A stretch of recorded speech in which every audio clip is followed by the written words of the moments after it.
This is a Guide Your Light network production, creating podcasts with purpose. As I was studying construction and project management from, in my mind, what was a step towards property development and all these dreams in business and construction and building. But instead, I'm watching a video of some kids who didn't have access to clean water. Statistically, 900 million people at the time didn't have access to clean water. 4,500 children die every day from waterborne disease. And those stats are pretty shocking. But to me, the more moving part was literally watching stories of kids who didn't have clean water. And then they talk about how they would collect it for their brothers and their sisters. Welcome to the Things You Can't Unhear podcast. I'm your host, Maritza Barone. Get ready to hear moments that will help you to see the world differently and inspire you to become the happiest, healthiest, and kindest version of you.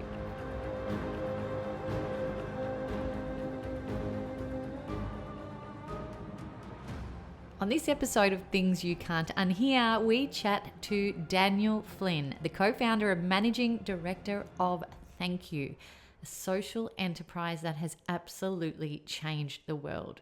Now, the Thankyou journey is the story of three young people from Melbourne with little experience in business, but an idea and a crazy belief that they had the power to change the world.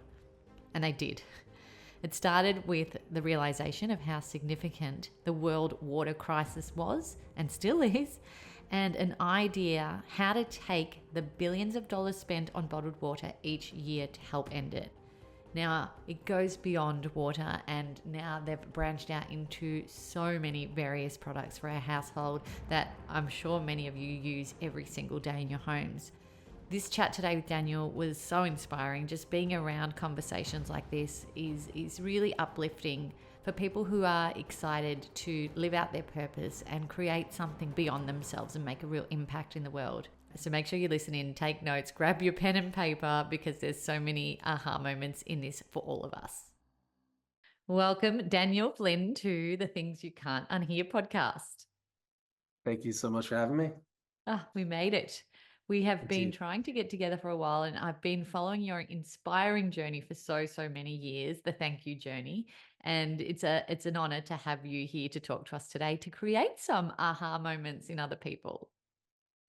Thank you for following the journey. And yes, I'm very glad we're finally doing this. So I know you started Thankyou at quite a young age, and it was a bit of an aha moment for you watching. I think it was a video that you watched that really sparked something in you.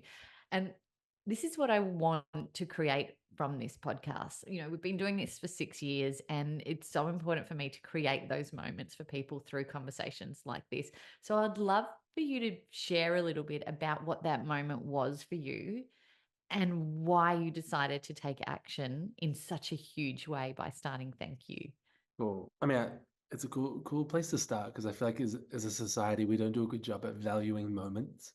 We just say, be there in a moment, here in a moment. We're blasé about them, but literally we're on the podcast right now. I'll share the moment, but like this is one of the moments, and there's many that have changed the trajectory of our entire story. And the context to it is I was studying construction and project management from, in my mind, what was a step towards property development and all these dreams in business and construction and building. And I'd seen enough of the world to know there's a lot of money out there. And here I was, 19 years old, probably should be focusing on my degree. But instead, I'm watching a video of some kids who didn't have access to clean water. And it was one of a series of videos, but the story was the same. Statistically, 900 million people at the time didn't have access to clean water. 4,500 children die every day from waterborne disease. And those stats are pretty shocking. But to me, the more moving part was literally watching stories of kids who didn't have clean water. And then they talk about how they would collect it for their brothers and their sisters, some of which died from waterborne disease. And there was this one particular moment where I'm sitting there and I have tears streaming down my face. And I'm moved because I'm thinking, oh, this is so uncomfortable to watch. But also, if that was me, what would that look like? And I just thought of my sisters, Jess and Mel. They're twins, they're younger than me, they're beautiful. They are the thought of them dying, and it was the water I got them as their brother looking after them. I Mm. mean, I was like, how would you live with that fact? How do you, and how do we live in a world so developed? I'm dreaming of like building skyscrapers, and that's a thing that people do. I'm not doing it yet, but how do we have a world that has so much, and at the same time, people are fighting for basic human rights like clean water? And I think for me, this was a moment, a weighty moment. If I'm honest, I felt completely overwhelmed in the moment because I read 900 million people don't have clean water.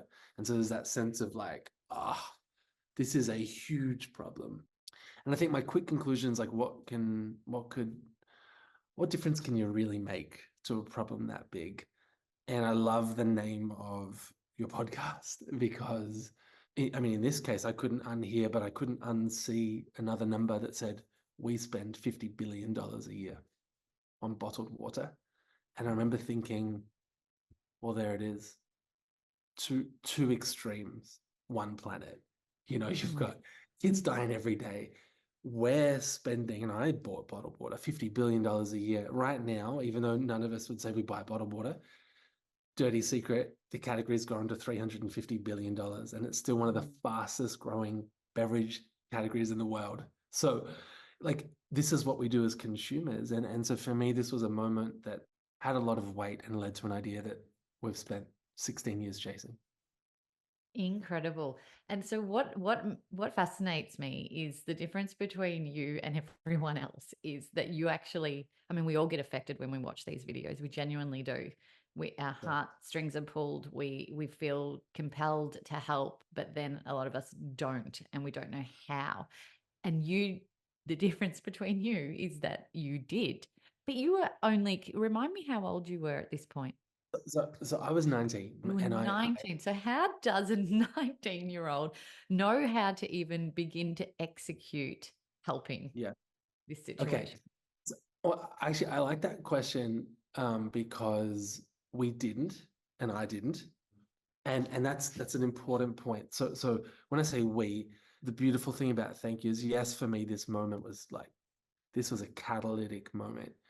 I shared it with my best mate Jared, my girlfriend Justine, and very quickly they were like, yo, this, this we should do this. And the idea specifically was sell a bottle of water, give all the profit. Like take the money we're already spending and give it. And then one day we were like, how far could this idea go? You could have any product. And we dreamed quickly. The we thing is important because this is not just on my own, and I think we're meant to live life in community and communities. And so Life is I better think shared, right? yeah, and I think that's part of the story here. It's like I don't think anyone can do it on their own, but it's interesting what happens when you share vision with like-minded people. Now, when I say like-minded, we had no experience, but we all actually had some formative, moments that had led to this. Justine had traveled to developing countries from the age of 14. So she had her moment. I won't steal it for the podcast here, but she got very Mm. moved by a speaker at a school. She finds herself in Indonesia helping out in some projects at 14. It's a beautiful story. And she'd seen extreme poverty firsthand, and she wanted to use her passion for business to right this wrong. And her story is incredible. She's like the original social entrepreneur. But I meet her, we're dating, we're 1 month in. And when I share this sort of vision, she's like, yes, this should exist in the world.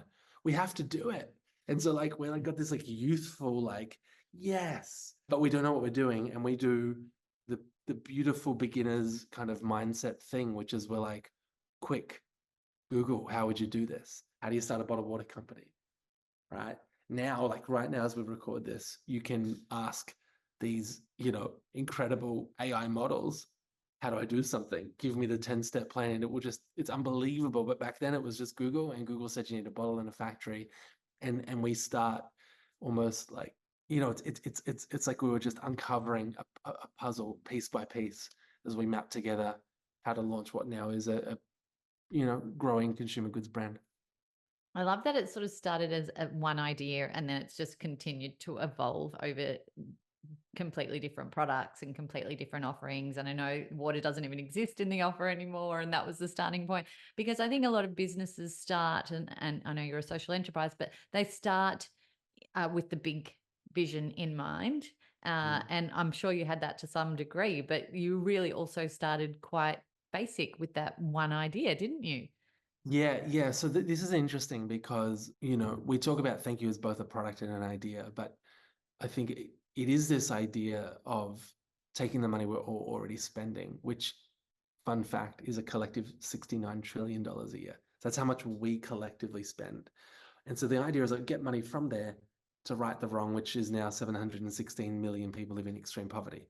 So we're like, okay, the idea is build a bridge and we'll do that through product. And at the beginning, bottled water was very clear from that stat. But we also thought, wow, what a silly product. Like none of us thought bottled water is a good product, but we thought, what an interesting product to introduce an idea, right? Quite controversial product, but an idea that could one day grow. And like very naive young people we were, very quickly we dreamed and we were like, thank you could be anything. And we're like, literally, if you're listening to this, say thank you anything, probably except cigarettes and guns. And like, that's Yeah. what we thought of. And then as excited as we got, we had this sort of moment of like, so much possibility, but unless we could prove it with one thing, you know, what chance does this idea have? And so bottled water became the starting point that we thought might be 3 months, became 5 years before Thank You hand wash and body wash and other things started to form. It's so cool. I mean, I think I like the fact that you say you were naive, but sometimes that really helps disrupt in an industry, doesn't it? It doesn't give you those barriers to say, oh, no, that was someone tried that and they failed, and someone tried that and they failed. And you just, the naivety really allows you to just go, okay, I don't care what anyone else has done because I'm not aware of it. Let's just go for this. Yeah. And this is like, I mean, it is a secret in business. It is like one of the most undervalued things, the beginner's mindset, because you do look down upon it yourself. You think, I don't know, therefore I can't think or speak. Or others will look down, oh, you don't know. A little bit of clickbait for the future of Thank You, but we've been working for 4 years on what is our most ambitious, biggest product and launch we've ever attempted. We launch it next year. And whilst I can't share the details, what is really interesting about this product and what we've done in the space is we didn't know the category. I didn't grow up in this sector. It's completely out of consumer goods. There's some interesting news. But meeting with people in the industry, one guy, 3 decades working for some of the biggest competitors we'll have, managing all of their marketing, he literally said once he heard the idea we had, he's like, I've been in this sector for 3 decades. I have never heard of this idea. How on earth did you get here? And I'm like, wow. I told him how he got there, but he's like, yeah, but like, that's just, and I look back going, that was how we started Thank You. It's the willingness to wonder, well, what if you could deliver this? Yeah, I mean, everyone says you can't and it never has, but what if you could and how could you? And so I would encourage anyone, like, this is very valuable. Now you also need some wisdom, you need a whole bunch of experience, and you need to find the balance of the two. But so often we look to this and we devalue that. Yeah, incredible, incredible. So I've always been super, super interested in younger generations just excelling and exceeding and executing their ideas. I'm an ex TV producer, and I always come up with TV concepts. And about 5 years ago, it was just prior to COVID. Actually, I came up with this idea. You would have been a perfect person for me to pitch to, actually, but it was a generation change and wanting to have social entrepreneurs who were under 30 who'd come on and a bit of like an on apprentice challenge type of situation and showcasing these businesses. And yeah, just fascinated with young people who are doing these inspiring things. So I sort of want to know what tools you had in your kit from your mentors or from your parents, or Mm. what really equipped you to be able to move in these ways and Yeah. facilitate your ideas so effectively? It's a great question. I feel like it's a mix, it's a cocktail of many different ingredients. And I'm not sure if alcohol is the right reference, really. I need to think about that later. But I grew up in a family, and huge credit to my mum and dad. They really created an environment where we could think about the world, think about giving. I grew up in a family which we went to church every Sunday. And so there was this like faith foundation and really actually this sort of subtext, which was your life should be of service to others, which is a big idea. And actually, I feel like more and more we're sort of all doing, yeah, the trends are going the other way. But this idea of like, how do you create a life that serves others? So that, massive props to mum and dad for instilling that. Teenage me just wanted to make as much money as possible in the whole world. And so I was the kid running around the schoolyard selling random stuff, gobstoppers, pet yabbies. I tried currency trading in year 11. It kind of worked. Like I was just doing all of these random, and so, the entrepreneurial kind of stuff. And it's interesting because I think a lot of those ideas failed. I mean, I had a car washing business and my best friend quit like day one quit. And he wasn't happy with the arrangement. I'd make $2, he'd make $1, but it was my business. And, and so like there's a lot of like fumbling actually and sort of failing. And so I look at that going, you know, often we don't understand the weight of failure. And at Thankyou, we've reframed the word failure with feedback. I was challenged on it once by someone who coaches a lot of amazing, CEOs around the world. He said, no, it's feedback. And you're getting a point of feedback that helps you pivot and learn. And so, I think I grew up in an environment where I could fail and learn. And I was willing to ask some big questions. And by big questions, I mean like my teenage years, particularly around 18, 19, I was actually thinking and asking myself, why am I here? I was thinking about purpose. I was, and that can be quite deep for a young person, but, I think for all of us in the world, doesn't matter what age you are, it's very easy to see the world and the mess that it is and be like, I'm out. Like I'm disengaging. I'll create my own little world, but I just can't engage with that. But, I think the challenge to all of us is to ask what role do we play, and what role could we play in maybe creating a better world that I think genuinely we all want. So that was part of me. And then I was an optimist, and I got a lot of that I think from my dad. We at Thankyou would have an optimism bias, the sort of, but what if it worked? What if we could find Yeah. a way? Now this has a dark side as well, where you can end up, and we've learned about the dark side of optimism bias. But at the end of the day, the world is sort of it's a canvas for the optimists, people willing to.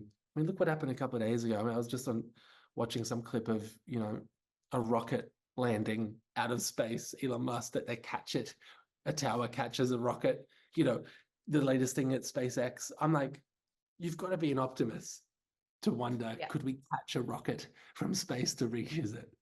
Is this glass half full or half empty that I'm holding up right now? To me, it's always half full as well. I'm extremely optimistic, and sometimes that can piss people off because they're like, "Why are you so positive all the time?" But I feel like if you need to worry about it, you worry about it if it happens. You don't worry about it beforehand because then you're worrying about it twice, right?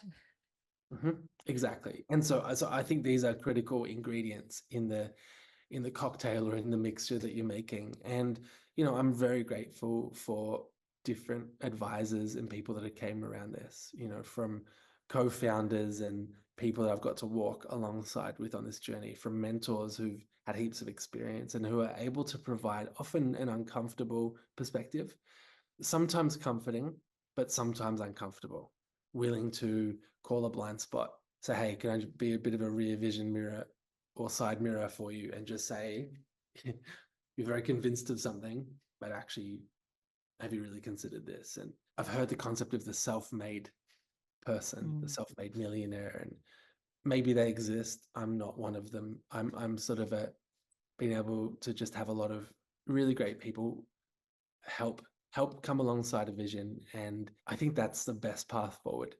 Yeah, I'm very grateful to all of those different experiences. And I think in me, and I'll close here because this is becoming way too long an answer, but I think for me, this question of purpose, our purpose as a business, but mine, why am I here? What am I meant to do? I'll probably spend my life exploring the answer to that. But I think a lot of that has kept me on the journey versus giving up when it gets tough, because spoiler alert, it gets tough. And still, years later. I think your purpose is to help people, and in whatever capacity that is, you're already doing that incredibly well, which is super cool. Super cool. I want to know. So you said it takes a lot of people to help execute and make this idea a reality. Were the people that you approached people that you knew, or were they people beyond your network? And what advice do you have, I suppose, for people listening who are like, well, I don't have a network, and how do I reach out to the right people? Which people do I need to reach out to? What are the priorities? I'd love to hear your thoughts around that, and also your own experiences about how you went out and took those first crucial steps. Yeah. Look, I initially reached out to people that I knew or someone knew them. So there was some sort of connection. And initially, I was probably a little bit disappointed because I had reached out to people and I thought I'll share the vision and the idea and they'll love it. And they were kind, but they were quick to point out challenges with it and where would you get the funding? And, I'd said this thing about how I think there's meant to be no shareholders. And that was a really interesting point because a lot of people are like, so you want to start a business with no shareholders and no investors? It's like, yeah, because it needs to all be for the mission. And it was almost like speaking another language. It just didn't land. And so I found that like actually quite hard initially, but I also discovered that this is actually the process of pioneering something is you're often misunderstood. And the goal is not to have everyone understand you, but to take the piece of gold from the interaction, a comment, something that someone might drop. I think I realized pretty quickly though I need to reach outside my small networks and just explore. And so, I'm a big fan of cold calling, cold emailing. It's scary. Yes, a referral through someone's great, but still to this day, I send cold emails because I'm like, I need to meet that person. I think I need to meet them. And I try and like meet them, try and find a way to reach out. And so I'd encourage you, if you don't have a network, that's okay. Find a way to get to people. And if you want to hack, just a little secret hack that you may already know, but a CEO once said this to me. It was my first meeting with him. And I think he was kind enough to sort of, he knew I was pretty young and provide some mentoring of sorts. It was the first catch up. And he said, how are you going getting through to decision makers? I'm like, hard. He's like, can I tell you a secret? He's like, when I get to my desk every day as a CEO, I have my emails, I have my letters, and I have my packages. Guess which one I open first? I was like, packages? He's like, I'm like a kid at Christmas. We're all like a kid at Christmas. So if you ever need to get through to someone, send a package.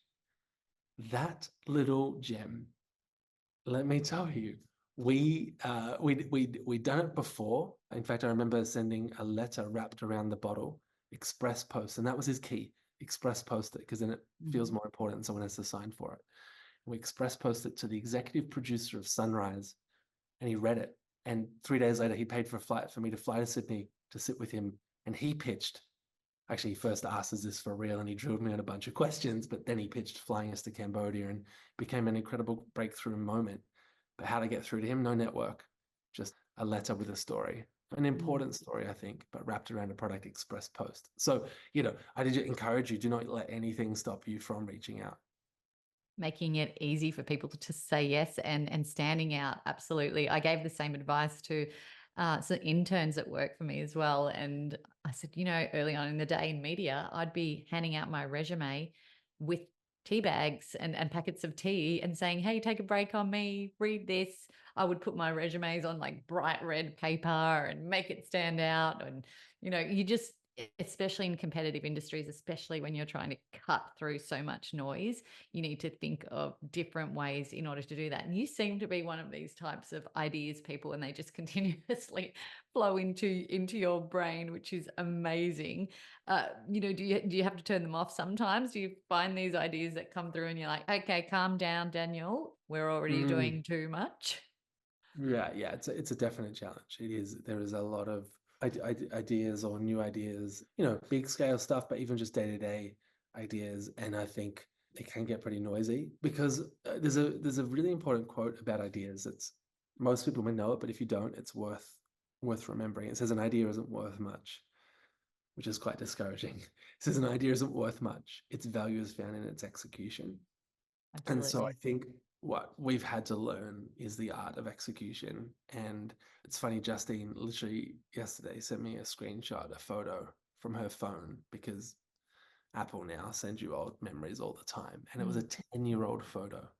And 10 years ago in this photo, it was, I was in Vietnam and I had scribbled out like organization structure and these three questions and some ideas around it.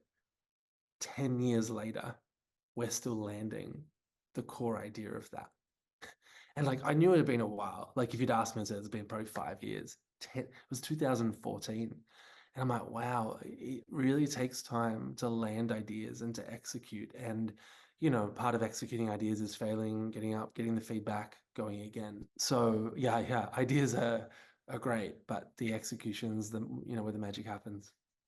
How do you know when to fail and when to stop at a certain point? Because you obviously really know that this goal that you're after, and you've been trying to get to a certain point for 10 years, and you know that it's definitely worth continuing to pursue, and you're nearly there. But how do you know when to stop and when to fail? Because I've heard a lot Yeah. of advice around this, and I'd love to hear your thoughts on it. Look, I think if it was a science, there'd be no more questions on podcasts about it, because we just look up the science and we'd apply the science. But I think it's an art, and art is messy. And we have this thing when people join Thankyou, there's a special book they get when they join the team. The book's called Chapter Zero, but in the book it has these musings on art. And it says, one of the illusions sometimes of the art piece hanging on the wall is we don't see the studio that it was created in, right? We get the beautiful lighting, we get the finished piece. But if you look at an artist studio, not always, but most cases, it's a mess. I mean, there's a lot going on because, there's this sort of process of creation.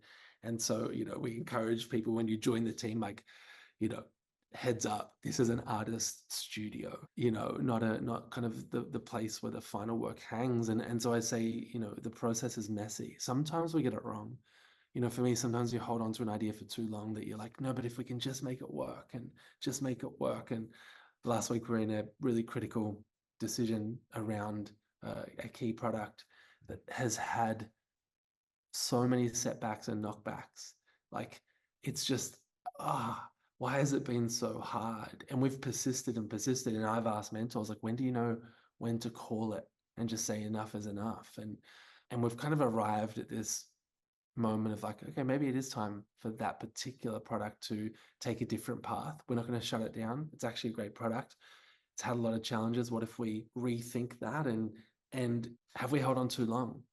Good question. Often time is the only way to truly know the answer to this. Like, with time later in hindsight, I spend a lot of my time though thinking about the idea, thinking about where it's up to, thinking about the gap between where it's at in the mission, and basically getting a lot of advice from others, those around us, my own perspective. And I pray, I'm like, help. I just don't know the answer. Like, for me, there is this. And when I see that gap closing, that gives me confidence. And, over time, like that project that's 10 years since that piece of paper, I look back and I'm like, we've made progress. I could probably tell myself the story, stop it, give up. You're 10 years in, like that is just not going to land. But I think we're about to. And so like we'll hang in there. And look, at the end of the day, if I'm the guy that like hold on to vision and, these sort of imagining a better world for too long, I'm happy to die on that hill versus the pessimistic, oh well, got too hard, I threw it in. Yeah. And that's the sort of the illusion of anything you see, any product you see in the market that stood the test of time, any great leader, I mean, anyone who wins an Olympic medal. We just don't see how long it takes. We just don't see the real journey. And unfortunately, Instagram and social media has sped that process up. And so I've learned there's a lot of pain and to get to that progress. Mm. What do you think of the it's meant to be mentality and it's not meant to be mentality? Because when you set out to do some things and it's just like every door just opens in front of you and it's like, oh my God, that was absolutely just far too too easy. This was meant to be. And then there's other things like, what we've just discussed. And it's like every freaking roadblock just gets in front of you Yeah. and you're like, okay, is the universe or God or whatever trying to Yeah. tell me, Yeah. no, this is not the right Yeah. pathway? What do you think Yeah. about that? I think about this a lot because sometimes we've stepped out and doors just fly open and it's just like, wow. And so I do feel like, often for me, that is one sign of I'm on the right path Yeah, because same. the doors are opening and I'm like, okay, this is cool. And I'll just follow it. And Feels so like good. it does, it does. And then there's some moments where it's the exact opposite, where everything is just like you're a ship in the ocean getting hammered by like cold wave after cold wave, and it's just horrible. But for me, sometimes there is this feeling. It's like a peace, this sort of sense of like, I think we're meant to keep going. It's like a curiosity. And so if that's there, for me, it's very hard to walk away from that. If it's really hard and there's this sense of like, we are not meant to be here, like, then I'll bail. And that actually has come up at times when doors open, and that's the hardest time when these great opportunities are coming, and you're like, yeah, but in your gut, you're like, something doesn't feel right. I don't know if this is a distraction. That's the hardest ones to walk away from because you try and tell people we're not going to go that way, and people are like, that door is wide open. And it is, but I think that when we step through the right door at the wrong time, that can break people too. Absolutely. I like the idea about the educated gut feeling. Like you're trusting both sides of, what your research and your expertise and experiences teaching you, but also going, I know if this feels good and I know if it doesn't. And I think that's important for us to sort of balance in business and really life, I suppose, in any decisions that we are making and trying to, reach different levels of what we're trying to do. You've written your book, which is inspiring. I love the idea that you had around that with your pay what you want model. And I think that was quite fascinating because you raised millions doing that, didn't you? Yeah, yeah, we did. 2.6 million so far. It just sort of keeps Wow. ticking over, which is wild. And independently published. Yeah. Yeah, Wow. so we went through a self-publishing group that help you self-publish. Actually, Lisa Messenger back in the day, so Oh, Messenger yeah. Group. She's Um, literally the podcast episode before you drop. So you'll no have to way, tune in no and way, listen no to way. that. Yeah, So true story. crazy. Her and the team helped pull that off in terms of like we'd never written a book before, and so I did that. And then when we launched it, that was yeah, that was wild. Yeah, Um, incredible. Are there more books in you, do you think? There more to come? Yeah, definitely. The interesting thing about this book, it's a big idea because every book I'd read, usually from this sort of business perspective, is written post, so written at a point of peak success or something. And chapter one was this idea of like, what if we write the book as we go and as we grow? And one day, what we foresaw when we published chapter one was chapter two, three, four, five, six, seven. And actually, my hope was that by the time you're many chapters in, you don't have that feeling that I used to feel sometimes. I'd read a book by an incredibly successful person or group, and I'd be sitting in my bedroom thinking, oh, I could never do that. But in this book, you would come on the journey and wake up to the reality that we all have the power to change stuff. And so, I think there's many chapters to come.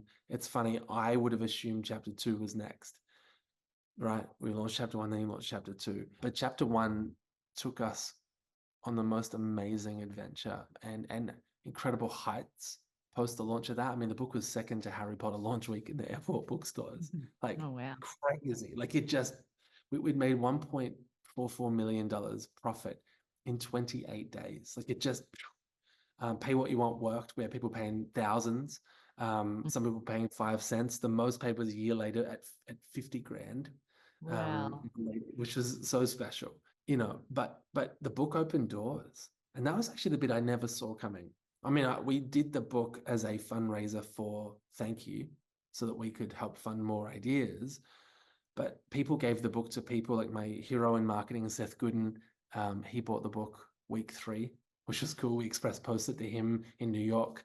That led to him inviting us to multiple brainstorms that we've had about getting Thankyou to the world. It was cool. It led to there's a certain interview with a certain president that popped out of that, Barack Obama, and that was wild. A 23-minute interview. I didn't even know he did interviews, but somehow the book opened that door. And in fact, chapter 2 is going to be a wild read of the rooms and the places that we ended up in. But chapter 2 is going to be a wild read also, not just because of the incredible heights we went to, but depths. We went real low, like some dark valleys and dark nights of the soul. And actually, that led to a book I never thought we'd write called Chapter Zero. And that book is written. I got to write it and publish it, but we only printed 200 copies, which is a Wow. little bit different to Chapter One's now 100.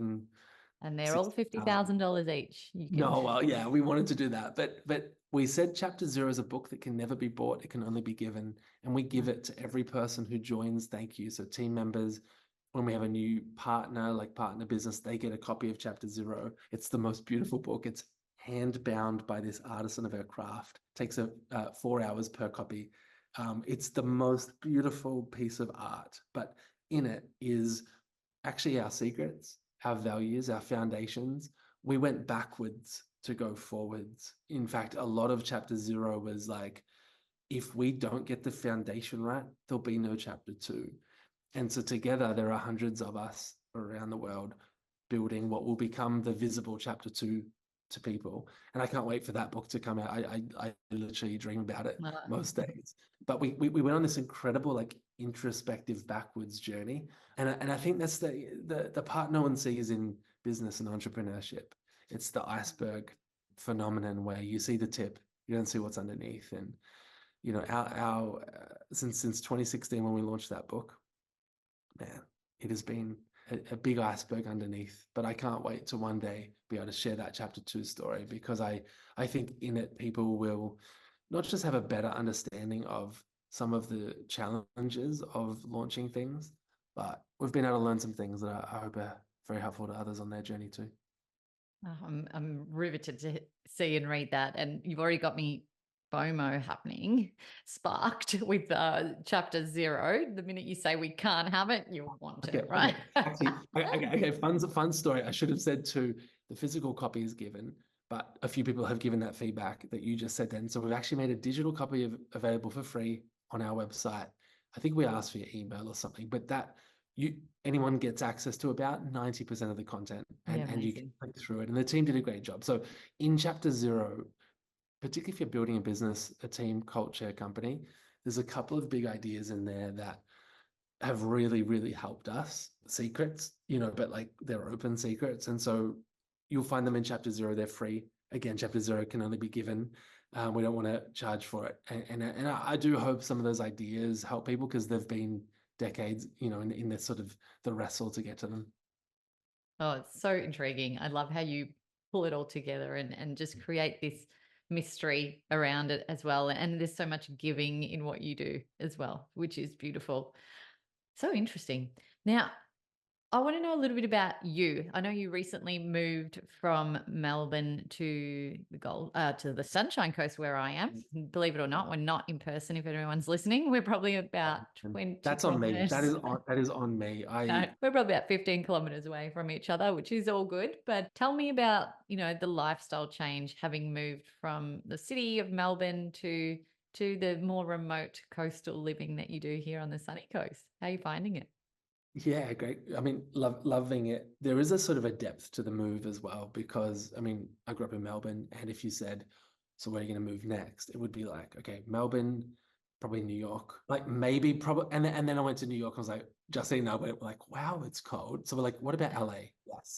Yes, LA, kind of, maybe London. Like, these were sort of the options. It was really interesting that when we launched Thankyou in New Zealand, it was at a time where we were going through a burnout of sorts. So Justine, his co-founder, went through a full burnout, 3 months in bed, 9-month recovery. I was right on the edge. And we ended up living in a small little town about an hour north of Auckland, this little coastal town. And it was a really cool way to sort of be away from a lot of the noise. I still had to go to work, and it was this really interesting experience though, in like living small.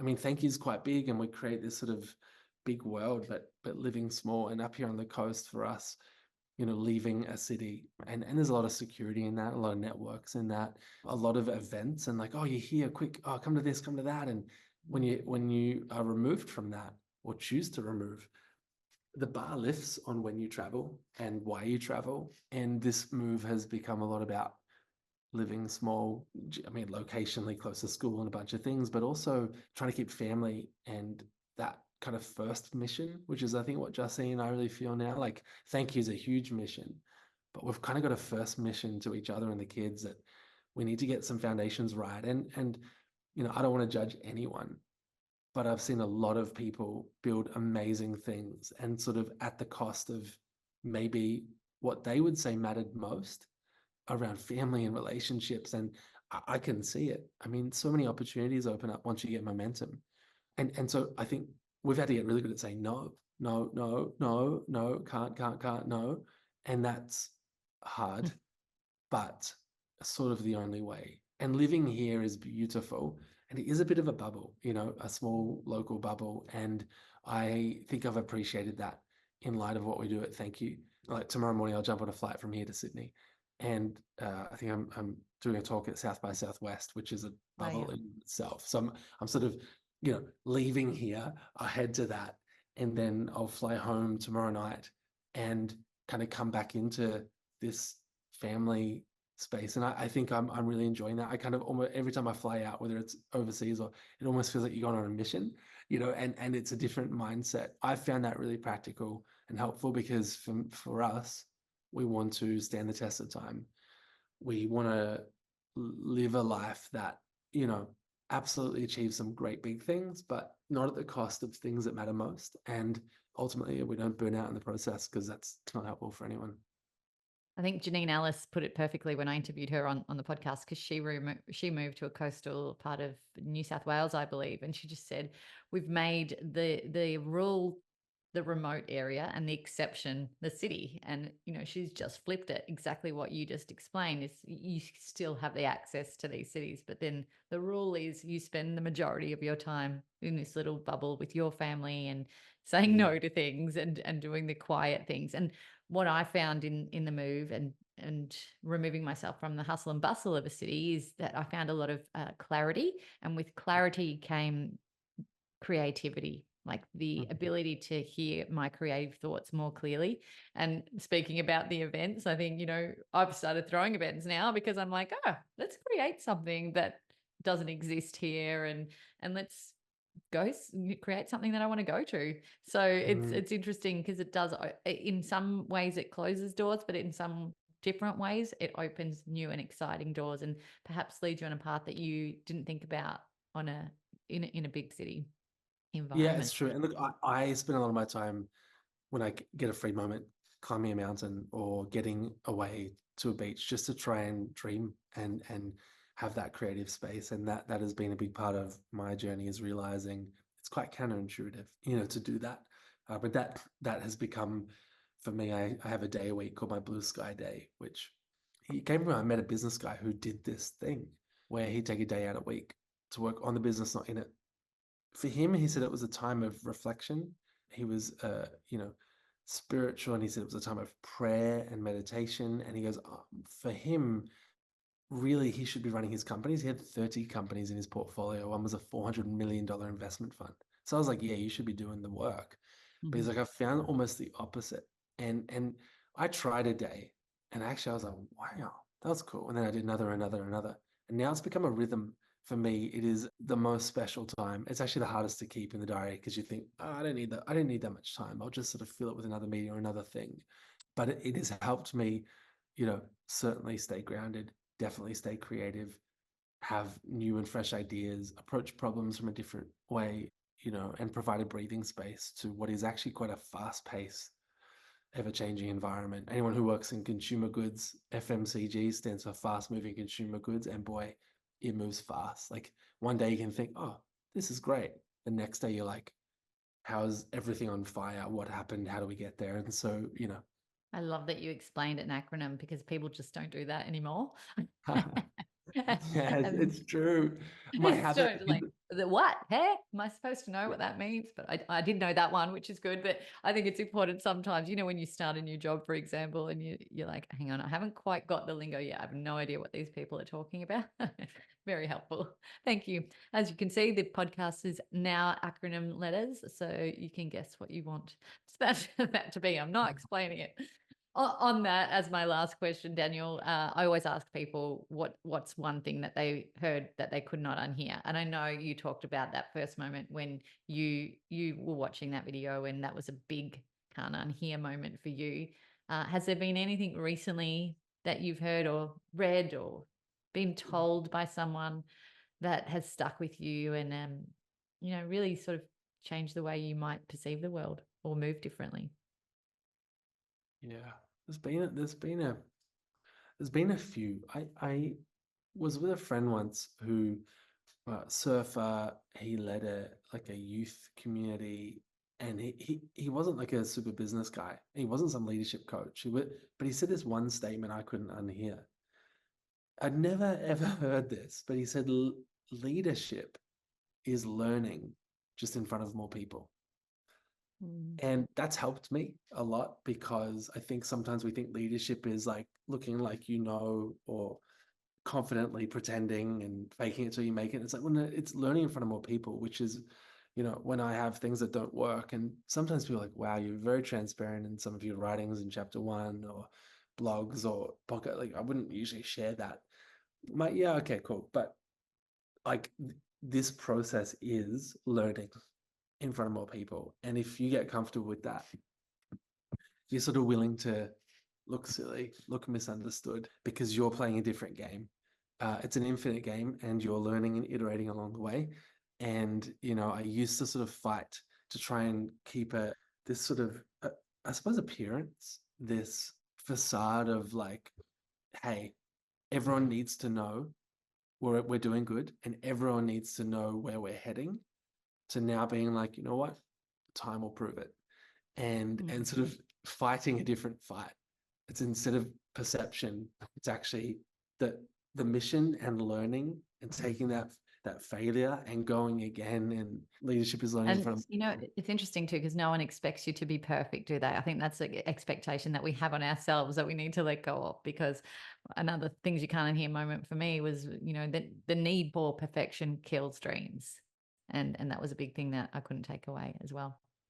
Yeah, I love that. amazing. I love that. I love that. Perfection is the enemy of growth or something. But I love that. I Yeah. love that concept. I think it's an easy trap to fall into. Beautiful. Well, I love the way you think, Daniel, and I loved this conversation and everything that you're bringing to the world. Can't wait to see what's next in chapter 2, 3, 4, 5, and beyond. And maybe Let's I'll go. see you on Mount Coolum one day in Yes. your Zen day, Yeah. Love it. brainstorming something epic right up there, looking in out to that view. So cool. Hey, great to Cool. connect. You too, Daniel. Thanks so much. Thanks for listening to the show. What did you think? And what did you feel? Let us know by leaving me a message on the Things You Can't Unhear Instagram community page.